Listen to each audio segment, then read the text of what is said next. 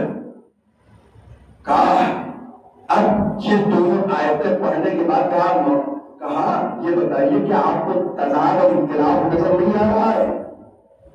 ایک طرف تو شک و شبہات ہے، یہ دوسری طرف متشابہات ہیں. امام نے کہا سن، یہ قرآن جو ہے یہ ہمارے اوپر نازل ہوا، ہم قرآن کو بہترین طریقے سے سمجھتے ہیں.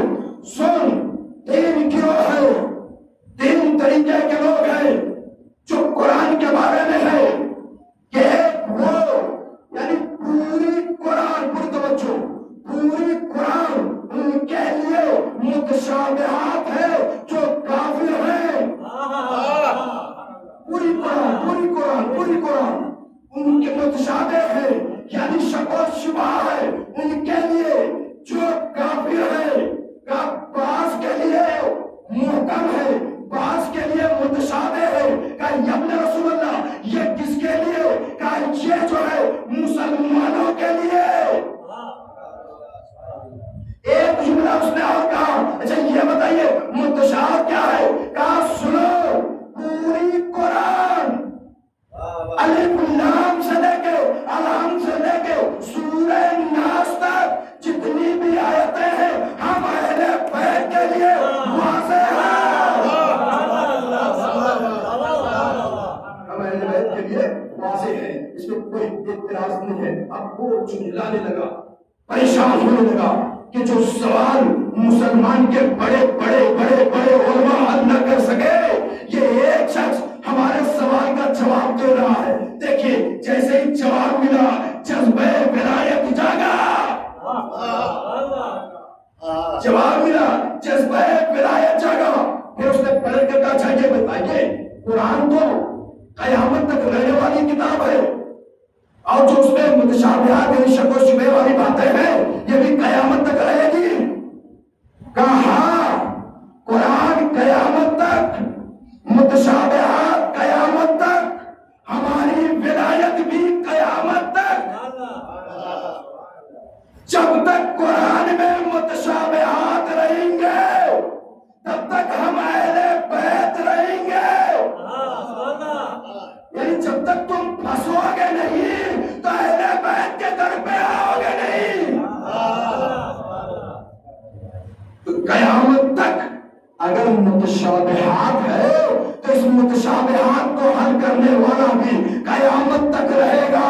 جو آج بھی پردہ غیب میں غیب سے ہماری آپ کی تب کی مدد کر رہے، اگر وہ نہ ہوتا تو آج دنیا خاک میں مل گئی ہوتی. ایک سالہ بات پڑے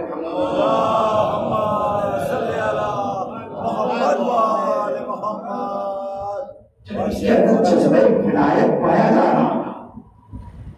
جیسے سوال کا جب جواب ملے نا تو انسان اس کی طرف متوجہ ہونا شروع ہو جاتا ہے. جیسے جعفر صادق علیہ السلام نے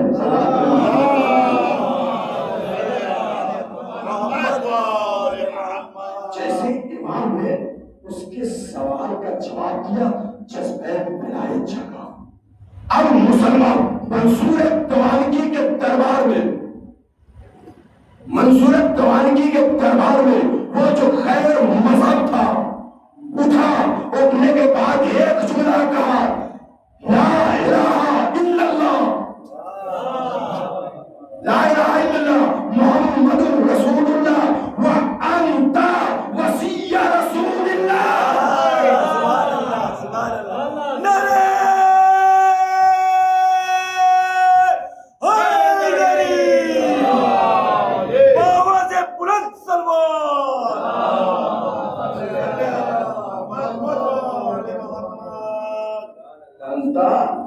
وصی رسول اللہ حقا، آپ واقعاً حقیقتاً رسول خدا کے وصی ہیں.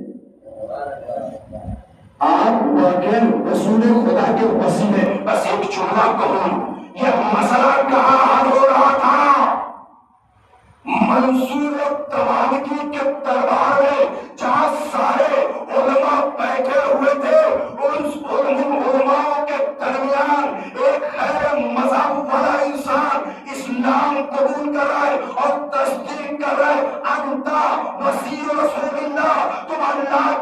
مسیح رسول اللہ کے مسیح ہو، سب نے سنا، سب نے دیکھا، کسی نے بھی فتویٰ بدعت نہیں لگایا، سب نے اقرار کر لیا۔ کیوں نہ کرتے؟ اس لیے کہ وارث انبیاء، وارث نبی ہیں، ولایت کے مالک ہیں۔ جیسی ولایت رسول کی تھی ویسی ہی ولایت آل رسول کی بھی ہے۔ قرآن سمجھ میں نہیں آئے گا جب تک اہل بیت سے متمسک نہ ہو۔ سورہ الحمد کی آخری آیت، انعمت علیہم غیر المغضوب علیہم ولا الضالین۔ ابو لالائے مودودی، انہوں نے تفسیر کی کتاب لکھی ہے، اہل سنت والجماعت سے ہے۔ وہ فرماتے ہیں کہ جو شیعہ حضرات ترجمہ کرتے ہیں وہ صحیح نہیں ہے۔ ہم نے پوچھا آپ یہ بتائیے ہم کیا کرتے ہیں؟ تو کہنے لگے شیعہ یہ ترجمہ کرتے ہیں کہ انعمت علیہم اہدنا الصراط، ہماری اس راستے کی طرف یا راستے پر ہدایت کر جس پر تو نے نعمتیں نازل کی۔ یعنی راستہ ایک ہے، گروہ دو ہے۔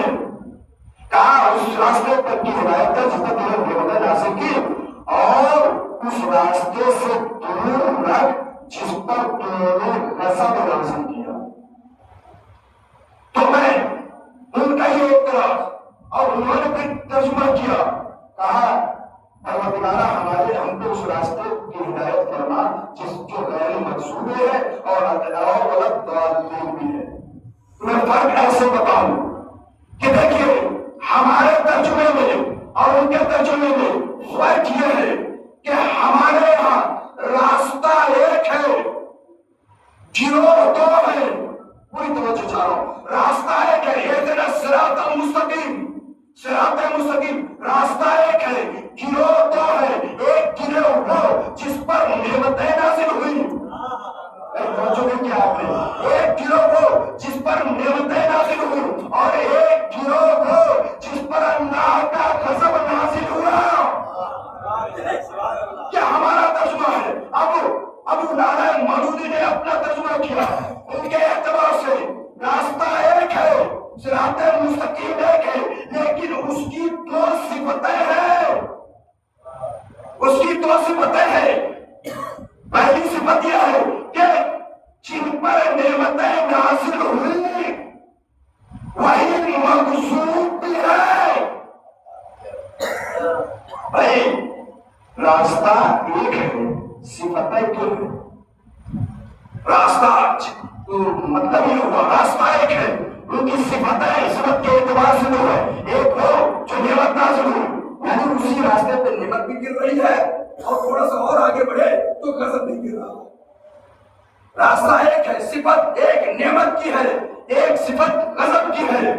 تو اب میں ان سے اپنے ہاتھوں کو اٹھا کر پوچھوں، یہ بتا دو کہ یہ بتاؤ وہ کون لوگ ہیں جن کے اوپر جو پہلے سال تھے پھر نعمتیں نازل ہوئی، پہلے سال تھے گمراہ تھے پھر نعمتیں نازل ہوئی، اور وہ کون لوگ ہیں جو فقط اور فقط جن پر اللہ کی نعمتیں نازل ہوئی؟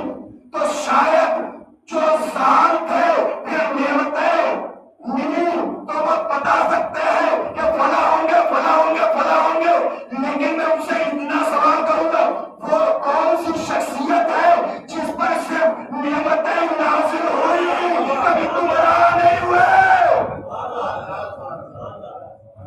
تو میں یہ کہوں گا سوائے ذات علی ابن اور اولاد علی کے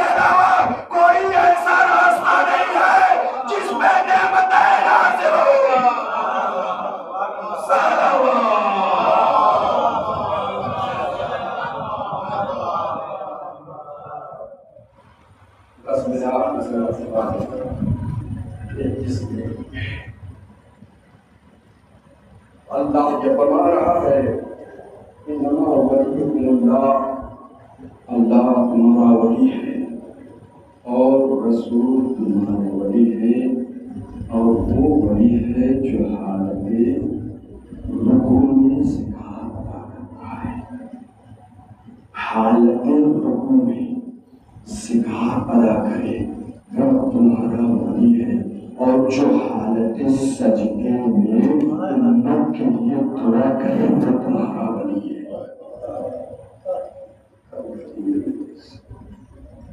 مجھے جو حالت سجدے میں امت کے لیے دعا کرے، کہتا ہے کہ میں نے غور سے سنا حسین کربلا میں آخری سجدے میں کیا دہرا رہے ہیں، کیا کہنا چاہ رہے ہیں، میں نے سوچا شاید دعا کر رہے ہوں تو میں قریب گیا، جو کلمات سنے ہیں وہ کلمات یہ تھے کہ پروردگارا میری نانا کے امت کی اصلاح کرنا۔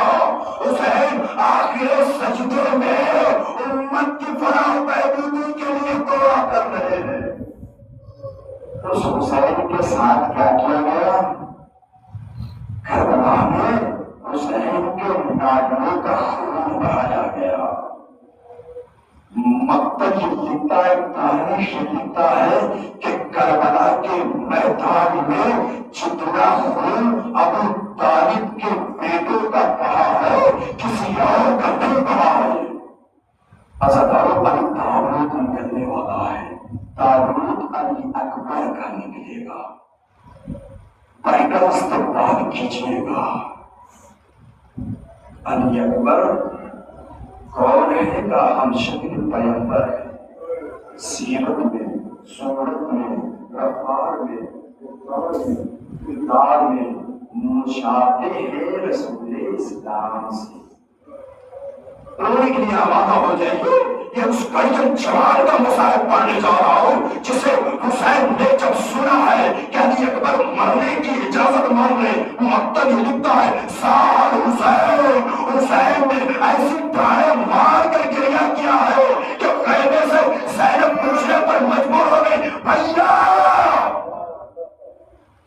کہا بابا مجھے مرنے کی اجازت دے دیجیے۔ ایک مرتبہ حسین نے کہا جاؤ اپنی اماں سے اجازت لے لو، پورا واقعہ نہیں پڑھنا، اپنی اماں سے اجازت لے لو۔ جناب زینب کے خیمے میں آئے، اجازت لی، کیا واقعہ پیش آیا آپ بہتر جانتے ہیں، اجازت لی اور خیمے سے نکلنا چاہتے ہیں۔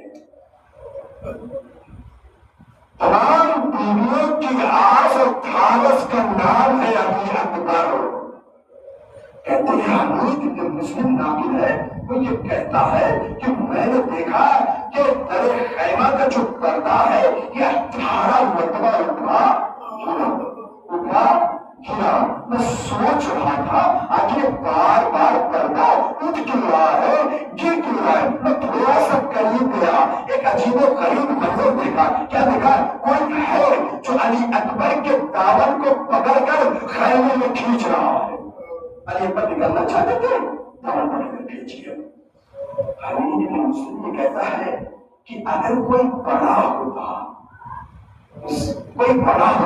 تو علی اکبر کے بازوں کو پکڑتا، علی اکبر کے کاظم کو پکڑتا، کوئی چھوٹا تھا تو اب حمید بن مسلم یہ کہتے شاید حسین کی 5 سالہ بچی سکینہ رہی ہو اور بھیا کے دامن کو پکڑ کے کہہ رہے ہو بھیا مقتل میں نہ جائیے، اور ایک جملہ کا ارحم غربتنا، بھیا ہم پردیس میں ہیں، ہماری غربت پر رحم کرنا، بھیا ہم پردیس میں ہیں، ہماری غربت پر رحم کرنا۔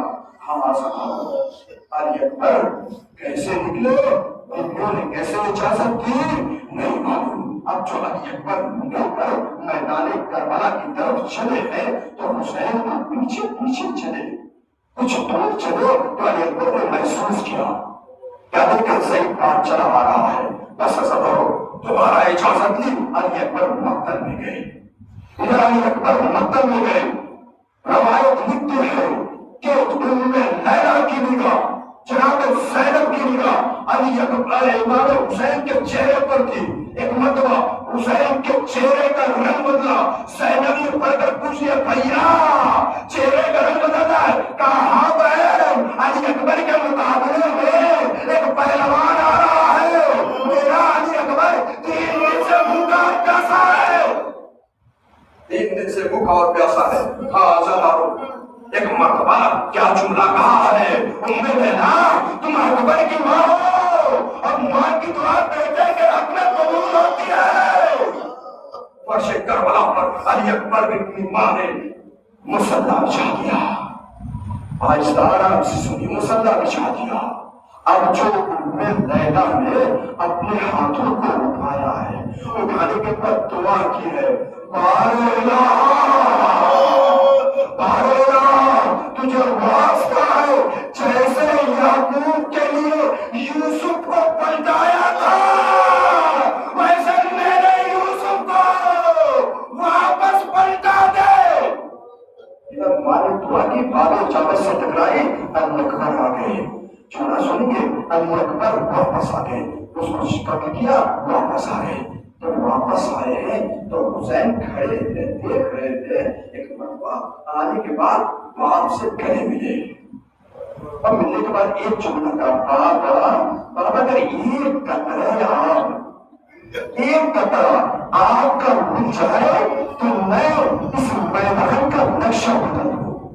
اب مقتل میں ہوتا ہے کہ امام حسین نے کیا، امام حسین بات مانی تو تھا نہیں، اب کیا کریں؟ بعض روایتیں یہ کہتی ہیں کہ امام حسین علیہ السلام نے اپنے اتارنے کے بعد علی اکبر سے کہا، علی اکبر اس کو اپنے منہ میں رکھ دو۔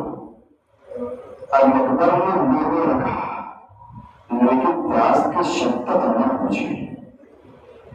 اب جو ہے وہ جملہ سنی ہے، صاحبان اولاد سنی جملہ، اب جو علی اکبر کے ساتھ حسین نے عمل انجام دیا ہے یہ بڑا دردناک عمل ہے۔ ایک مرتبہ امام حسین علیہ السلام نے کہا، بیٹا علی اکبر کو میں نے پیاس نہیں پوچھی، اور علماء اس مقام پر ایک جملہ کہتے ہیں، کیا ضرورت تھی علی اکبر کو یہ کہنے کی بابا پانی مل جائے، بابا پانی مل جائے؟ کہ علی اکبر جانتے نہیں تھے کہ مکتب میں پانی نہیں ہے، خیمے میں پانی نہیں ہے؟ جانتے تھے تو پھر پوچھا کیوں؟ پھر کہا کہ بابا پانی۔ علماء یہ کہتے ہیں اس لیے کہا کہ میں بتا سکوں کہ میرا بابا کتنا پیاسا ہے۔ کہا علی اکبر سے حسین نے لال اکبر پیاس کی شدت تمہیں مارے ڈالنی ہے نا تو اپنی زبان کو رکھو، میرے دہان میں رکھو۔ مختلف کربلا اس بات کو لکھ رہا تھا، علی اکبر نے اپنی زبان نکالی، حسین کے منہ میں ڈالی، جیسے حسین کے منہ میں ڈالی مختلف کربلا لرز کے رہ گیا۔ ایک مرتبہ ڈالنا تھا کہ فوراً اپنی زبان علی اکبر میں کھینچی، کہا بابا آپ تو ہم سے زیادہ پیاسے ہیں۔ اللہ اکبر، بابا آپ تو ہم سے زیادہ پیاسے ہیں، آزاد ہو۔ اس کے بعد دوبارہ علی اکبر نے اجازت کی، میدان آگا میں گئے۔ وہ وقت بھی آیا، آخری جملہ، اور ابھی تابوت برآمد ہوگا۔ علی اکبر میدان آگا میں گئے اور جانے کے بعد لوگوں پر حملہ کیا۔ یہ عباس کا سکھایا ہوا شاگرد ہے، یہ حسین کا فرزند ہے، حیدر کرار کا بیٹا ہے، جو حملہ کر رہا ہے، حملہ کرنے کا انداز علی جیسا ہے، لڑنے کا انداز علی جیسا ہے۔ دشمنوں نے دیکھا کہ علی اکبر کو زیر نہیں کیا جا سکتا، علی اکبر کو قتل نہیں کیا جا سکتا، تو انہوں نے منصوبہ بنایا دھوکے سے علی اکبر کو مارا جائے، دھوکے سے علی اکبر کو مارا جائے۔ آواز اٹھاؤ، ایک کھجور کے پیڑ کے پیچھے ایک نشیب میں ایک شخص کھڑا ہو گیا اور کہا، تمہاری اکبر کو لڑکھڑو، تمہاری اکبر تیزی سے تمہاری طرف آئیں گے۔